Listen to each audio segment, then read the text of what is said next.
रूपा madam, आप कितनी प्यारी हैं, आपका मन कितना सुंदर है। काश आपकी जैसी हिम्मत हम सब में भी होती। रूपा की मेड नीना ने बड़े आदर से कहा और फिर कॉफी का कप देकर अपने घर चली गई। रूपा मुस्कुराने लगी। वो पिछले 2 वर्षों से पर्सनैलिटी डेवलपमेंट की क्लासेस ले रही थी।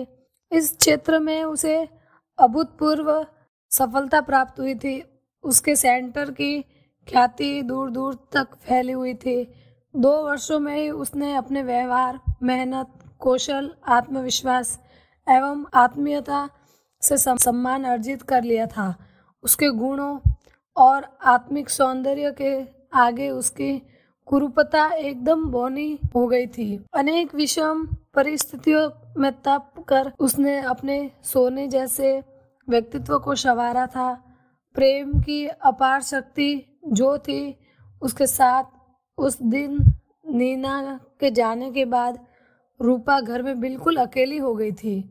उसके पति विशाल और ससुर एडवोकेट प्रमोद केस की सुनवाई के लिए गए हुए थे। कॉफी का कप हाथ में लिए सोफे पर बैठी रूपा अपने जीवन की गहराइयों में खो गई। उसकी जिंदगी का एक एक पल उसकी आंखों में उतरने लगा। रूपा की यादों में युवावस्था का वह चित्र जीवंत हो गया उठा जब एक दिन अचानक एक सुनसान गली में आवारा रोहित उसका रास्ता रोक अश्लीलता कसते हुए बोला, मेरी जान, तुम किसी और की नहीं हो सकती, तुम बस मेरी हो। रोहित की बदनीयत देखकर रूपा डर से कांपने लगी। उस दिन वह जैसे तैसे भागकर अपने घर पहुंची थी। उसकी सांसें बहुत तेज चल रही थी। उसकी माँ गीता ने उसे सीने से लगा लिया। जब रूपा कुछ शांत हुई तब माँ ने पूछा, क्या हुआ बेटा? रूपा ने रोहित के विषय में सब कुछ बता दिया। रोहित के व्यवहार से वह इतनी डर गई थी कि कॉलेज भी नहीं जाना चाहती थी। जब कभी वह अकेली बैठती, रोहित की घूरती आंखें और अश्लील हरकतें उसे डराती रहती। कुछ दिन बाद रूपा ने बड़ी मुश्किल से कॉलेज जाना शुरू किया, परंतु रोहित उसे रोज कुछ न कुछ कहकर सताता रहता था। एक दिन जब रूपा ने उसे पुलिस की धमकी दी तो उसने कहा, पुलिस मेरा कुछ नहीं बिगाड़ पाएगी, मुझसे शादी नहीं करोगी तो मैं तुम्हें जीने भी नहीं दूंगा। रूपा ने अपनी प्रिंसिपल को भी रोहित के विषय में सब बताया, परंतु कॉलेज के बाहर का मामला होने के कारण उन्होंने भी कोई खास ध्यान नहीं दिया। रूपा को अपने पापा की बहुत याद आती थी। वह सोचती थी कि काश पापा जीवित होते तो कोई उसे इस तरह तंग नहीं कर पाता। रूपा और उसकी माँ का चैन से जीना दुभर होता जा रहा था। रूपा ने बड़ी मुश्किलों का सामना कर एमए मनोविज्ञान फाइनल की परीक्षा दी थी। एक दिन उसकी माँ गीता ने उसे विवाह के लिए मनाते हुए कहा, रूपा, चंडीगढ़ में मेरी सहेली का बेटा विशाल है, वह इंजीनियर है, बहुत ही समझदार है, क्या मैं उससे तुम्हारी शादी की बात चलाऊं? रूपा तुरंत मान गई। वह भी उस गुंडे रोहित से अपना पीछा छुड़ाना चाहती थी। शादी की बात चली और रिश्ता तय हो गया। विवाह के मधुर पलों की याद आते ही रूपा की आंखों में एक चमक सी आ गई। उसने कॉफी का कप एक और रख दिया और सोफे पर ही लेट गई। उसके विचारों की पतंग उड़े जा रही थी। रूपा और विशाल का विवाह चंडीगढ़ में बड़ी धूमधाम से संपन्न हो गया। विशाल जैसे होशियार, रूपवान, समझदार और प्यार करने वाले युवक का साथ पाकर रूपा बहुत खुश थी। उसे जीवन की सारी खुशियां मिल गई थी।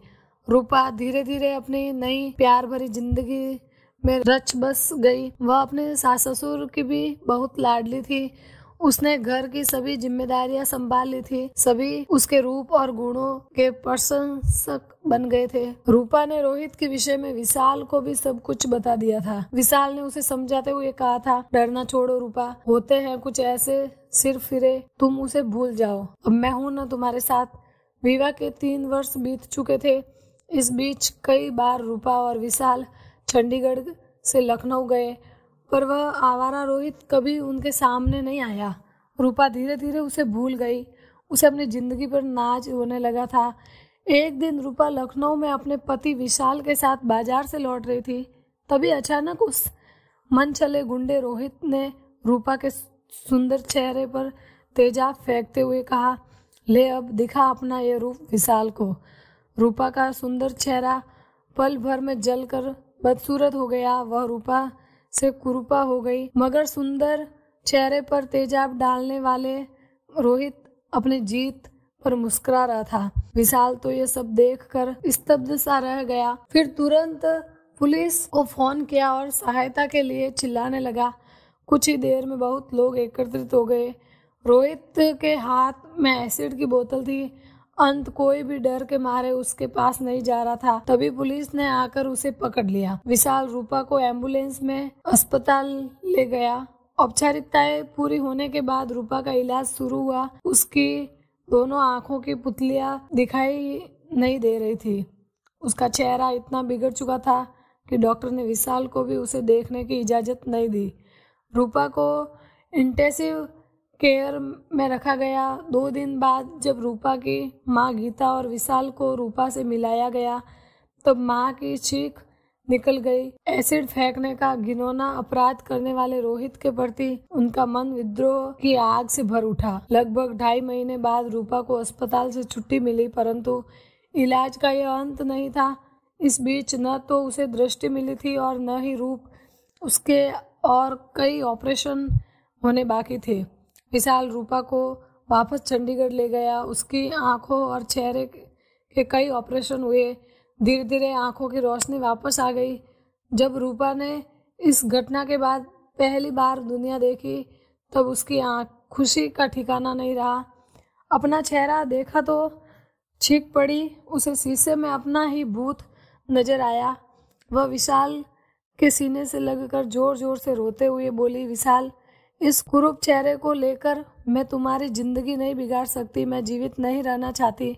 मुझसे इतना प्यार मत करो।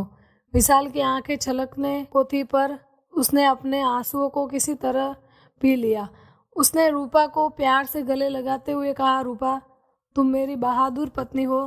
तुम ही तो मेरी जान हो। तुम्हारे बिना मेरा कोई वजूद नहीं है। मैं मात्र तुम्हारी सूरत से नहीं अपितु तुमसे प्यार करता हूँ।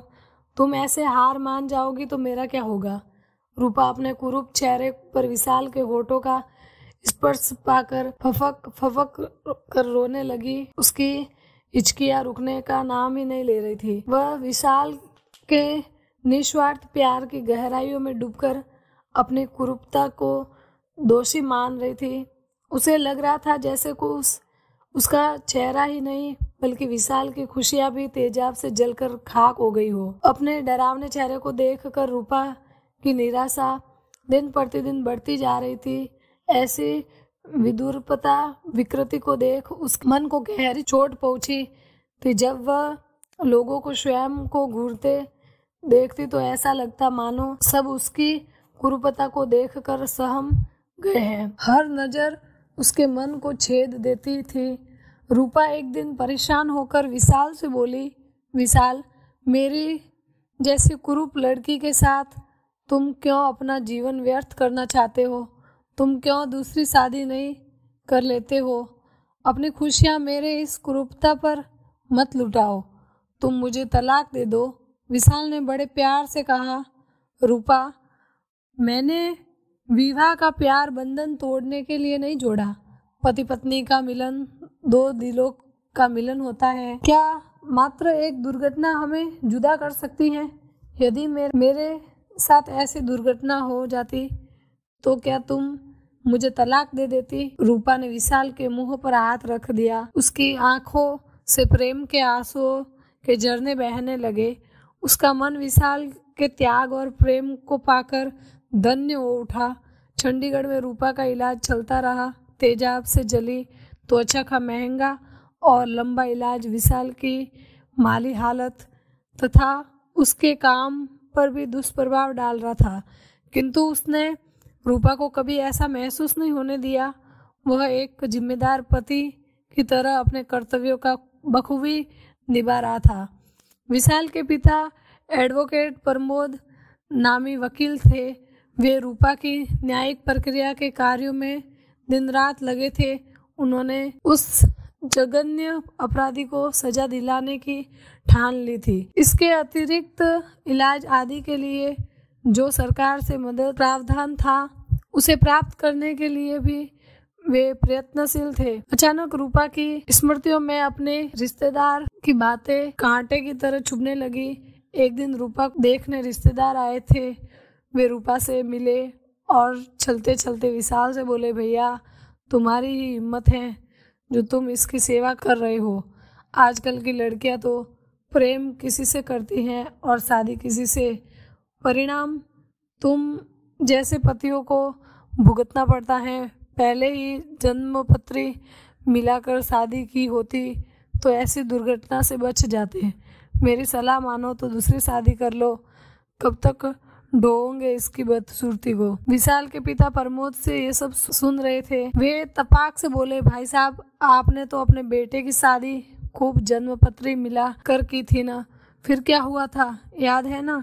आपकी बहुरानी तो शादी के दूसरे दिन ही आप सबको छोड़कर मायके चली गई थी। जन्मपत्री मिलाकर आपने कौन से फूल खिला लिए थे? हमारी निर्दोष बहू पर लांछन लगाने से पहले अपने गिरबान में तो झांक कर देख लिया होता। उस दिन रिश्तेदार की बात सुनकर रूपा को ऐसा लगा था जैसे एक बार फिर किसी ने कटुता का एसिड उस पर डाल दिया हो। उसका मन छलीन हो गया था। वह मर जाना चाहती थी। अपना मुंह छिपाकर रोने लगी। विशाल दिल पर पत्थर रखकर उसका हाथ अपने हाथ में लेकर बोला, तुम चिंता मत करो रूपा, मैं तुम्हारा पति हूँ और मैं तुम्हारे साथ हूँ। जब कोई ऐसी बेतुकी बात करता है तो मन करता है उसका मुंह नोच लूं, पर यह भी इसका समाधान नहीं। समाज में स्त्रियों को जब तक मान सम्मान नहीं मिलेगा तब तक यही स्थिति रहेगी। हमें ऐसे दकियानुसी और पाखंडी लोगों से सोच बदलनी होगी। रूपा विशाल की गोदी में सिर रखकर रोए जा रही थी। विशाल ने उसके बालों को सहलाते हुए कहा, मैं चाहता हूँ कि मेरी रूपा फिर से हंसना सीख ले, अपने को बार बार कुरूप कहना छोड़ दे। रूपा, मेरे लिए तुम आज भी उतनी ही सुंदर हो जितना पहले थी। मैं जानता हूँ कि तुम्हारा मन कितना सुंदर और पवित्र है। और फिर विशाल ने रूपा को जूस पिलाकर सुला दिया। हर दिन एक नया दिन होता था। कुछ घाव सूखते थे तो कुछ वाणी के घाव नए बन जाते थे। विशाल ने रूपा का मन धीरे धीरे प्राणायाम की ओर आकर्षित किया। वह हमेशा उससे कहता कि अपने मन को महसूस करो जो बहुत सुंदर है। रूपा, तुम्हें ऐसे अपराधियों के विरुद्ध लड़ना है, तुम्हें हिम्मत बढ़ानी है। तुम सुंदर हो, शक्तिशाली हो, मनोविज्ञान की ज्ञाता हो, तुम्हारे अंदर असीम शक्तियाँ छिपी हैं। तुम ऐसे हार नहीं मान सकती। मन में आशा और विश्वास भरकर तुम्हें समाज की बुराइयों को दूर करना है। रूपा पर विशाल की बातों का असर होने लगा था। वह मरमर कर भी जीना सीख रही थी। उसने मन में विश्वास भरकर पर्सनैलिटी डेवलपमेंट की पुस्तकें पढ़नी शुरू कर दी। उसके भीतर अपनी नई पहचान बनाने की लो जाग उठी थी। दूसरी ओर न्यायिक प्रक्रिया भी चल रही थी। विशाल और उसके पिता तारीख पढ़ने पर कोर्ट जाते थे। 1 वर्ष बाद की तारीख में विशाल अपने माता पिता और रूपा को भी कोर्ट में ले जाकर पहुंचा था। अपराधी रोहित पहले से वहां था। विशाल रूपा को सहारा देकर बड़े प्यार और सम्मान से जब कोर्ट में दाखिल हुआ था तो उस नजारे को देखकर अपराधी रोहित की उम्मीदों पर तो जैसे पानी फिर गया। उसने सपने में भी नहीं सोचा था कि ऐसी बदसूरत लड़की को भी कोई पति प्यार करेगा। विशाल ने रूपा की खुशियां छीनने वाले अपराधी रोहित को नफरत भरी नजर से देखते हुए कहा, तुमने जो हमारे संग किया है उसका दंड तुम्हें बहुत जल्दी मिलेगा। मेरे हिसाब से तुम दुनिया के सबसे कुरूप व्यक्ति हो। दुनिया में तुम्हें कोई पसंद नहीं करेगा, जबकि रूपा को इस हालत में भी सब चाहते हैं। वह हमेशा सुंदर थी और सुंदर रहेगी। उस दिन रूपा भी रणचंडी बनी हुई थी। उसकी आंखों में उस अपराधी के लिए घृणा के साथ साथ क्रोध की भी ज्वाला धधक रही थी। वह किसी तरह अपना गुस्सा पी रही थी। रूपा अपने विचारों से सागर में डूबी हुई थी कि अचानक घड़ी के 5 घंटे सुनाई दिए तो सक पकाकर उठ खड़ी हुई और फिर अपने काम में लग गई। कुछ ही देर में विशाल और प्रमोद कोर्ट से घर लौट आए। वे बहुत खुश थे क्योंकि रूपा की जीत हुई थी। उस अपराधी को उम्र कैद की सजा सुनाई गई थी। इस वीडियो को लाइक करें, हमारे चैनल को सब्सक्राइब कर बेल आइकन जरूर प्रेस करें।